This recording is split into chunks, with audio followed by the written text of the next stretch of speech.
Mesdames, Messieurs, bienvenue à Encore jeune. Écoutez, la recherche.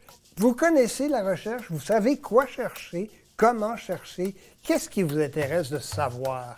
C'est tous des domaines qui font partie de la recherche et on en discute bien entendu lors de la présente émission.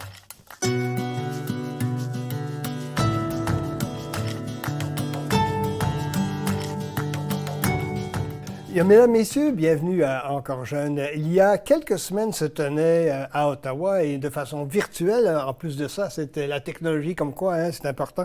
Donc, se tenait un colloque sur la recherche au Canada français et je le dis de façon très globale, son avenir, ses grandes avenues, évidemment, ses grandes recherches et ses subventions, bien entendu. Ce colloque-là, où il y avait à peu près une 75 à 80 personnes qui y ont participé, eh bien, ce colloque-là était organisé par le CIRSEM et par l'Université d'Ottawa. Et on y retrouvait des représentants de l'Université de Montréal, un représentant, bien sûr, de l'Université d'Ottawa, Mme Linda Cardinal, entre autres. Et également, c'était animé par Mme Martine Lagacé. Et on retrouvait mon invité. Pourquoi est-ce que mon invité en faisait partie? Parce qu'il représentait, à ce moment-là, bien entendu, il le fait toujours, nous aussi, et il représentait l'Acadie comme tel. Et je me suis posé la question, à écouter ce fameux colloque-là, je me suis dit, mais qu'est-ce que je connais de la recherche en Acadie?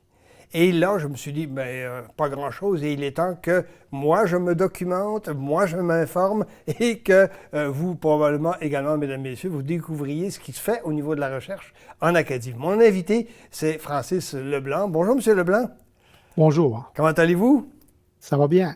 Écoutez, M. Leblanc, vous êtes bien sûr à l'Université de Moncton et j'ai envie de vous demander pour commencer, qu'est-ce qui a fait qu'un professeur d'université se lance en recherche? Vous allez me dire, c'est une obligation pédagogique, oui, ça fait partie de votre obligation comme professeur, bien sûr, mais ça va plus loin que ça quand même, non, M. Leblanc? Oui, typiquement, tous les professeurs universitaires se sont rendus à leur poste via la recherche. Donc, presque tous les professeurs universitaires ont un doctorat. Donc, ils ont été formés pour la recherche et ils sont normalement curieux. Donc, on se lance dans un certain domaine, allant des sciences aux sciences humaines et passant par toutes sortes de domaines. Mais une des caractéristiques d'un professeur universitaire, c'est la curiosité. Donc, il veut comprendre son domaine, faire avancer les connaissances sur son domaine. Donc, une des tâches des universités, c'est bien sûr faire avancer les connaissances. Tout à fait. Et bien sûr, votre contribution à cette recherche-là, bien particulièrement, c'est en astrophysique. Vous êtes un des spécialistes de l'astrophysique. Alors là, je ne comprends plus grand-chose, sauf que j'ai envie de vous demander quel a été le cheminement pour vous amener à l'astrophysique. On va développer un tout petit peu, évidemment, l'astrophysique, qu'est-ce que c'est, mais j'aimerais savoir comment est-ce que quelqu'un se dirige vers l'astrophysique. Bien, étant jeune, j'ai toujours été intéressé aux sciences. Donc, j'étais curieux de savoir comment la nature fonctionnait, toutes sortes d'instruments fonctionnaient. Donc, je m'ai rapidement intéressé aux mathématiques, aux sciences, surtout la physique. Mais j'ai suivi les cours de chimie, de biologie à l'école. Puis, je me suis lancé dans un bac en physique à l'Université de Moncton suite à mon secondaire. C'était peut-être le domaine qui m'intéressait le plus. Donc, la physique, c'est peut-être la science la plus fondamentale parmi les sciences naturelles. Donc, j'ai fait un bac en physique. Puis, je m'avais toujours intéressé à l'astrophysique, à l'astronomie. Puis, durant mon bac, j'ai suivi un cours d'astronomie, j'ai suivi un cours de relativité. Donc, ça a confirmé mon goût pour le domaine. Puis là, je suis allé faire une maîtrise de doctorat à l'Université de Montréal en physique, mais en réalité avec une spécialité en astrophysique. Puis, suite à mon PhD de l'Université de Montréal, ben là, j'ai obtenu un poste ici à l'Université de Moncton. Puis, depuis, j'œuvre en astrophysique. Puis, depuis quelques années, je suis aussi responsable de la recherche ici à l'Université de Moncton. Tout à fait. C'est très intéressant l'astrophysique parce que votre spécialité, c'est l'astrophysique en lien avec les étoiles. Alors là, la question qu'on peut se poser, est-ce que, pour commencer, vous êtes un grand rêveur? Deux, pourquoi est-ce que vous ne vous êtes pas lancé dans le système des astronautes? Vous auriez pu aller rejoindre au moins certaines étoiles, je ne sais pas trop. En tout cas, je vais commencer par ces deux questions-là, évidemment. Bien, rêveur un peu, mais souvent les astrophysiciens ont quand même les deux pieds sur terre. C'est parce que moi, j'ai jamais adoré observer l'univers, quoique j'observais un peu. J'avais un petit télescope lorsque j'étais jeune. Je suis daltonien, ça peut-être, c'est un facteur qui entre en jeu. Mais j'aime bien observer des objets dans le ciel. Mais ce qui m'intéressait le plus, c'était la compréhension. Donc, savoir comment l'univers fonctionnait. Donc, le pourquoi. Donc là, c'est plutôt fondamental. Donc, c'est pas l'exploration comme un astronaute, les satellites ou quoi que ce soit. C'est vraiment comprendre à grande échelle. Moi, c'est l'échelle des étoiles. Comment est-ce qu'une étoile fonctionne. Donc, j'ai commencé ma maîtrise à l'Université de Montréal. Puis, j'ai été jumelé à un superviseur qui travaille sur l'astrophysique stellaire. Donc, c'est comme ça que j'ai choisi mon domaine. Donc, l'astronomie, c'est assez particulier. Quelqu'un qui travaille sur les planètes, c'est très différent que travailler sur les galaxies, qui est très différent que travailler sur les étoiles ou sur la cosmologie. Ce qu'on étudie, la théorie de l'univers tout entière, c'est assez différent. Donc, même dans ce qui paraît être une hyper spécialité, l'astronomie, mais celle ne l'est pas, il y a des sous-spécialités très distinctes. Laquelle de ces étoiles-là ou laquelle des étoiles, je sais bien que pour un scientifique, vous allez me dire, toutes ont leurs particularités, toutes ont leur définition spéciale, leur qualité, etc., bien entendu, particulière. Mais dans la tête d'un scientifique que vous êtes, quand on découvre une étoile ou que l'on s'attache à une étoile, qu'est-ce qu'on va chercher exactement? Bien, souvent, on va s'attacher à un groupe d'étoiles, une classe d'étoiles, un type d'étoiles. C'est sûr que moi, je n'ai pas fait beaucoup d'observations. J'avais des collègues qui faisaient des observations. C'est sûr qu'on a observé des étoiles, un certain nombre d'étoiles, peut-être quelques dizaines d'étoiles. Mais dans le but de comprendre comment ce type d'étoile-là fonctionnait. Donc, dans l'univers, on a des étoiles qui ont une masse d'environ peut-être 8 à 10 % de la masse du Soleil. Le Soleil, c'est une masse solaire. Puis il y a d'autres étoiles qui ont 10, 20, 30, 40, 50 fois ou plus la masse du Soleil. Donc, ces étoiles-là ont des caractéristiques très, très différentes. Donc, simplement leur couleur. Les étoiles froides sont plus rouges, les étoiles chaudes sont plus bleues. Donc, lorsqu'on regarde dans le ciel, lorsqu'on voit une étoile bleue, c'est une étoile qui a plus de masse. Les étoiles massives sont plus chaudes. Donc, moi, ce qui m'a amené mon intérêt aux étoiles, c'est que les étoiles, c'est là où on a eu la genèse des éléments. Donc, au début de l'univers, on avait seulement l'hydrogène et l'hélium dans l'univers. Plus lithium, mais on n'avait pas de fer, on n'avait pas d'aluminium. Donc, tous les éléments qu'on trouve sur la Terre, l'oxygène qu'on respire, l'acier, le fer, l'acier qu'on a dans nos voitures, etc., ont tous été produits à l'intérieur d'étoiles. Donc, les étoiles, c'est les manufactures d'éléments. Donc, on appelle ça la nucléosynthèse. Donc, à mesure qu'une étoile, les étoiles massives, c'est les étoiles massives qui créent des éléments plus lourds. À mesure que l'étoile vieillit, elle fusionne des éléments, c'est la fusion thermonucléaire, elle fusionne des éléments légers vers des éléments lourds et on produit des éléments de plus en plus lourds. Et à la fin de la vie des étoiles massives, on a une supernova, l'étoile explose, puis là, elle envoie tout ce matériel enrichi-là, produit avec du fer, il y a du fer, de l'aluminium, de l'uranium, tous les éléments qu'on trouve sur Terre, ça a été produit à l'intérieur des étoiles. Donc, c'est un peu là que mon intérêt pour les étoiles s'est développé. Tout à fait. Et à ce moment-là, pardonnez mon ignorance, mais est-ce que justement la question d'attraction, est-ce que ça joue aussi dans cette perspective-là? En d'autres mots, une étoile et les supernovas, est-ce que ça s'attire l'une d'entre elles pour former un magma, c'est peut-être pas le bon terme, là, un magma plus consistant, évidemment? C'est la gravité qui fait en sorte qu'on a la formation des étoiles. Donc, au début de l'univers, on avait simplement du gaz. Mhm.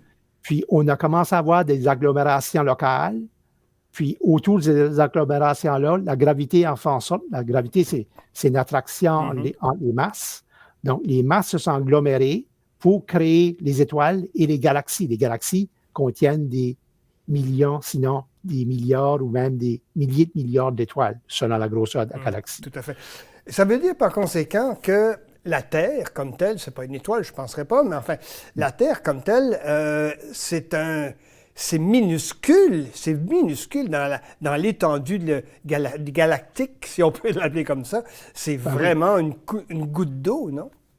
La masse du Soleil est, je pense, au-delà de 300 000 fois la masse de la Terre. Donc, la Terre, c'est simplement ce qu'on appelle une planète, c'est un astre qui orbite une étoile. Donc, nous, on est une planète. Et un satellite comme la Lune, un satellite naturel, c'est orbite autour d'une planète. Donc, les planètes ne contiennent pas beaucoup de masse, mais ils ont été formés lorsque l'étoile, notre étoile, le Soleil qui a été formé, lorsque le système solaire s'est formé, bien, au centre, on a eu la formation du Soleil, et à l'extérieur, on a eu d'autres agglomérations, puis on a formé des planètes. Donc, les planètes orbitent autour du Soleil, parce que lorsqu'un nuage moléculaire, un nuage de gaz se contracte, bien, il faut tourner de plus en plus rapidement, un peu comme un patineur artistique. Lorsqu'il rentre les bras, il tourne plus rapidement. Donc, on tourne. Donc, les planètes tournent autour du Soleil à cause finalement, c'est toute de l'énergie gravitationnelle au début. C'est très intéressant de voir et de constater qu'on sait peu de choses. En tout cas, moi, en tant que néophyte dans la matière, je connais peu de choses. Je suis vraiment content que vous nous expliquiez de façon aussi tangible, si je peux dire, un de vos champs de recherche et probablement un de vos plaisirs de la recherche, bien sûr. Vous avez mis sur pied, à moins que je fasse erreur aussi, l'espèce de laboratoire d'observation, justement, des étoiles à Moncton? On a un observatoire sur le campus, un observatoire astronomique avec un télescope. On l'utilise pas pour la recherche, on l'utilise pour l'enseignement et pour simplement le grand public. On fait des observations publiques. Donc, on peut avoir quelques dizaines de personnes par séance, parfois une centaine de personnes, selon s'il y a quelque chose de particulier qui est observé dans le ciel. Donc, oui, on a construit ça en 1998, peu de temps après que je suis arrivé sur le campus. Oui, tout à fait. Si vous voulez, M. Leblanc, on va prendre une courte pause et on va revenir pour notre deuxième segment. Je pense qu'on vient de capter et de capturer, bien sûr, nos auditeurs et nos téléspectateurs avec vos propos tout à fait élogieux. À tout de suite.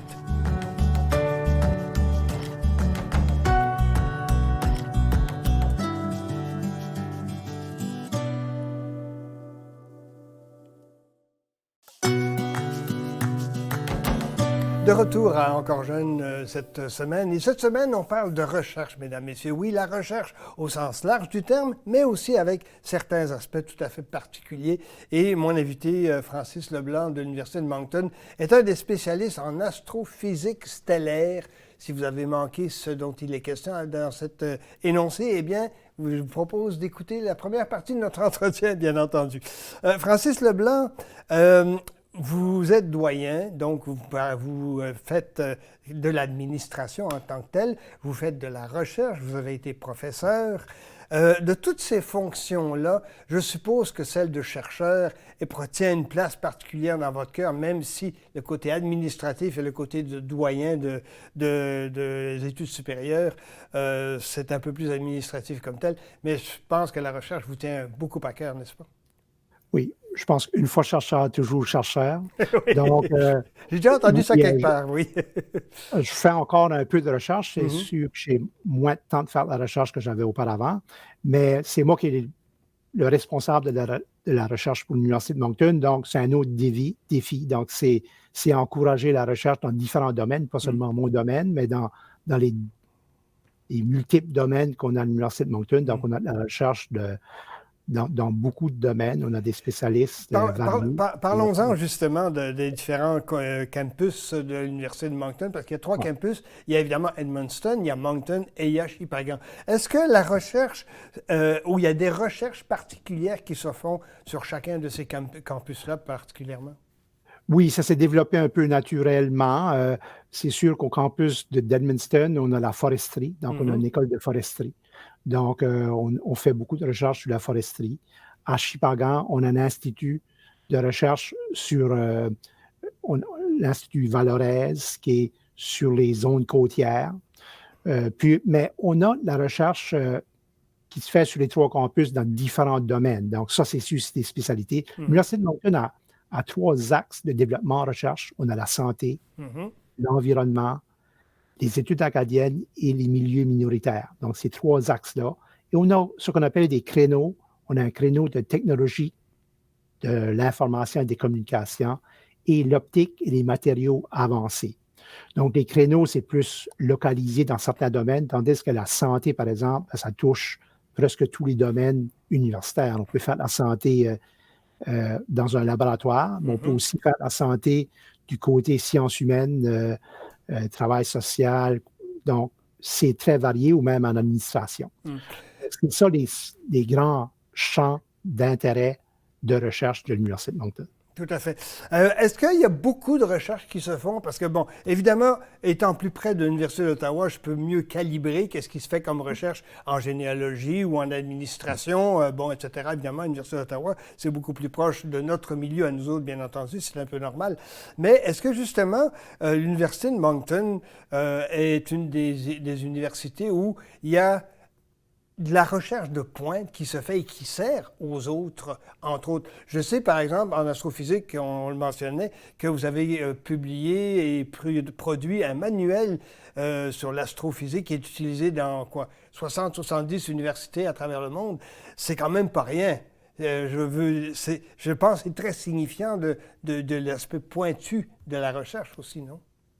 Oui, mais oui, on a des très bons chercheurs à l'Université de Moncton, puis l'Université de Moncton est très active en recherche. Ça s'est développé au fil des années. C'est sûr, il y a une trentaine d'années, l'université était beaucoup moins active. On est, en termes de revenus de recherche, la 4e université la plus active en recherche dans les provinces atlantiques. Donc, on est petit au niveau des grandes universités canadiennes. Donc, on a à peu près 5000 étudiants. Si on compare à Montréal ou à Ottawa, c'est petit. Puis, bien sûr, le nombre de professeurs aussi est proportionnel. Mais on a beaucoup de recherche qui se fait. Puis, la recherche de pointe. On est des spécialistes, bien sûr, dans les études acadiennes. Donc, on a un institut d'études acadiennes. Ici, à l'Université de Moncton, on a un institut de recherche en minorité linguistique. On a toutes sortes de groupes. On a un centre de médecine de précision, donc, qui fait la recherche la recherche médicale, donc en laboratoire. Donc, on a des spécialistes dans beaucoup de domaines, mais c'est sûr qu'on se focalise plus vers nos axes. Tout à fait. Est-ce que justement, 2 questions là-dessus. Est-ce que justement, les différents axes de recherche qu'il existe à l'Université de Moncton trouvent des collaborations avec les autres universités? On va commencer par ce chapitre-là parce que je ne pense pas que la recherche puisse être autant stimulée que si on travaille avec un voisin qui connaît aussi des choses. Enfin, je pense que c'est un peu normal. C'est vrai. Moi, je suis historien. Je pense que c'est vrai pour l'histoire. Ça doit certainement être vrai aussi pour les domaines qui vous préoccupent. Oui, surtout pour une petite institution, parce que souvent, on a des domaines où est-ce qu'on a 1, 2, 3, 4 spécialistes, un petit nombre de spécialistes. Donc là, on n'a pas le choix de collaborer à l'externe. Donc, puis c'est positif de collaborer avec d'autres universités, d'autres instituts. Donc, oui, on a beaucoup, beaucoup de collaboration. Puis surtout, comme institution francophone, il faut éviter l'isolement. Donc, on a beaucoup de professeurs qui travaillent avec des universitaires francophones, soit au Québec, à Ottawa, ailleurs au Canada ou un peu partout dans le monde. Donc, bien sûr, l'Université de Moncton encourage la recherche en français. Puis la recherche en français, ça se fait de la langue de travail jusqu'à la publication, selon les cas. Donc, c'est sûr qu'on privilégie les collaborations avec les universités francophones, mais on a des collaborations avec des dizaines et des dizaines d'universités un peu partout dans le monde. Tout à fait. Autre aspect que je trouve intéressant aussi à vous entendre, on dit souvent que la recherche théorique comme telle doit trouver une certaine application pratique, si on veut, et une application pratique dans le milieu où elle est faite, à tout le moins, minimalement à tout le moins. Est-ce que c'est vrai et est-ce que ça se fait justement à l'Université de Moncton? On a beaucoup, beaucoup de recherches avec des partenaires externes, des partenaires locaux. Donc, il y a la recherche qui est plus universelle. Donc, Mm. l'astronomie, par exemple, c'est universel. Donc, puis ça n'a pas nécessairement toujours une application, ça a rarement une application, mais Mm. parfois, il y a quand même, on développe des instruments qui peuvent être utilisés. On pense à tous les caméras digitales. Ben, ça a été développé à cause de l'astronomie. On a Mhm. développé des caméras digitales parce qu'on voulait prendre des spectres d'étoiles éloignées, des galaxies éloignées. Donc, c'est du développement technologique. Mais on a beaucoup de collaborations. Ça peut être des collaborations avec le privé, l'industrie. Ça peut être des collaborations avec les municipalités, des villages, des OBNL, toutes sortes d'organisations. Donc, oui, l'Université de Moncton est près de sa communauté. On a beaucoup, beaucoup de collaborations. Donc, je dirais un gros pourcentage, 30-40 de notre recherche se fait Mm. avec des partenaires externes. Là. Quand je dis partenaires externes, je ne parle pas simplement des universitaires ailleurs, je parle des collaborateurs euh, autres qu'universitaires. Mhm. Et donc, ça inclut aussi l'industrie à ce moment-là, je suppose. Je prends un Oui, exemple. Dans votre oui. cas, il y a certainement, bon, vous allez dire que c'est un peu tordu comme perspective, mais évidemment, dans l'idée de quelqu'un qui est dans l'Est du Canada, on sait que le Nouveau-Brunswick, etc., les maritimes, c'est les pêcheries, par exemple. Pas seulement ça, j'en conviens. Mettons Ouais, tout de suite les choses au clair. ouais. Mais donc, il y a énormément de recherches, par exemple, dans ce domaine-là en particulier, qui se fait au niveau, par exemple, je ne sais pas moi, prenons un exemple très simple, les filets, par exemple, la qualité des filets, bon, etc., la fonctionnalité, etc. Je suppose qu'il y a des recherches qui se font là-dedans aussi, comme le traitement aussi du poisson, bon, etc., etc. Est-ce que je pousse trop loin ou effectivement, il y a des recherches aussi qui sont dans cette perspective-là aussi? Oui, mais parfois, on fait la recherche sur les pêches, mais c'est la recherche avec des domaines qu'on ne s'attendrait pas, Hmm. via la robotique, via l'intelligence artificielle. Donc, on a beaucoup de collaborations avec des industriels. Hmm. Euh, donc, on a bien sûr aussi tous les gens qui travaillent en biologie aquatique. Là, c'est plus leur domaine. Mais ça, c'est de la recherche directement sur les poissons, Hmm. sur la mer.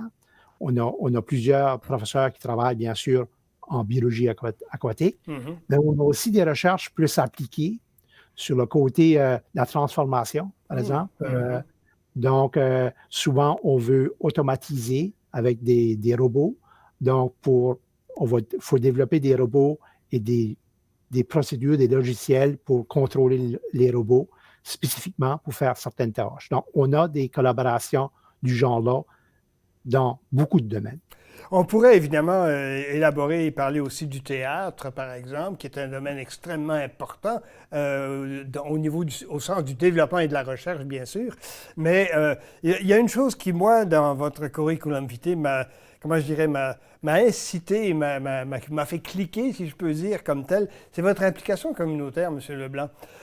J'ai comme l'impression que comme scientifique, comme administrateur d'université, on a besoin d'un lien très important avec la communauté. On a besoin d'être proche de la communauté ou de sa communauté en tant que telle. C'est votre cas, je pense. Hein? Oui, c'est particulièrement le cas des universités en région, Hmm. des universités loin des grands centres urbains. Les universités de plus petite taille, souvent ont un lien très fort avec la communauté. L'Université de Moncton, c'est l'université des Acadiens, des Mhm. francophones des provinces atlantiques. Donc, on a une mission particulière. Ce n'est pas simplement une université comme une autre en Ontario ou en Nouvelle-Écosse, on a beaucoup d'universités, mais c'est une université qui a une mission particulière. Donc, oui, on a des liens très forts avec la communauté. Tout à fait. En terminant, peut-être une dernière question, Francis Leblanc. Qu'est-ce que vous entrevoyez comme avenir pour la recherche dans les maritimes? Je sais que c'est une question très globale. Bon, vous allez me dire, financement, très important, bien entendu. On s'en doute un peu, évidemment, que ça vienne d'Ottawa ou que ça vienne du provincial, peu importe. Mais quelle est la perspective principale de la recherche dans les maritimes, particulièrement à Moncton? Ben, je vais parler Moncton, parce que c'est sûr, il y a beaucoup d'universités qui ont différentes priorités, mais tout de suite, on est en train de développer un institut de santé, un institut de recherche en santé, pour mettre ensemble toutes nos forces en santé. Donc ça se développe, ça fait quelques années. On est aussi en train de développer tout ça qui est le côté intelligence artificielle, robotique. Donc, on veut mettre de l'avant un pôle d'excellence en intelligence artificielle, en gestion de données. Donc, ça, on peut travailler dans différents domaines. Lorsqu'on dit qu'on est proche de la communauté, on travaille dans le secteur financier, les assurances, on travaille dans les pêches, tout ça qui est production. On travaille sur le côté l'agroalimentaire. Donc, il y a beaucoup d'applications. Donc, ça, c'est les 2 gros projets. Puis, on continue, bien sûr, à développer les études acadiennes. On a un institut d'études acadiennes, on a des chaires qui travaillent dans le sujet. Et finalement, l'environnement. On veut créer une école d'environnement. Tout de suite, on a des programmes en environnement. On a beaucoup de professeurs qui œuvrent en environnement, mais on aimerait de tout mettre ces gens-là sous un même parapluie. Même parapluie, même chapeau, exactement. Oui, tout à fait. Écoutez, Francis Leblanc, le temps passe beaucoup trop vite. J'ai encore un paquet de questions à vous poser, mais je pense qu'on va remettre ça, si vous y consentez, bien sûr, dans un deuxième entretien très bientôt. Un grand merci de nous avoir éclairé sur votre perspective de la recherche. Je pense que je suis content de mon initiative d'en avoir appris davantage sur les maritimes et sur ce que vous faites à Moncton. Un grand merci, Francis Leblanc. Merci pour l'invitation.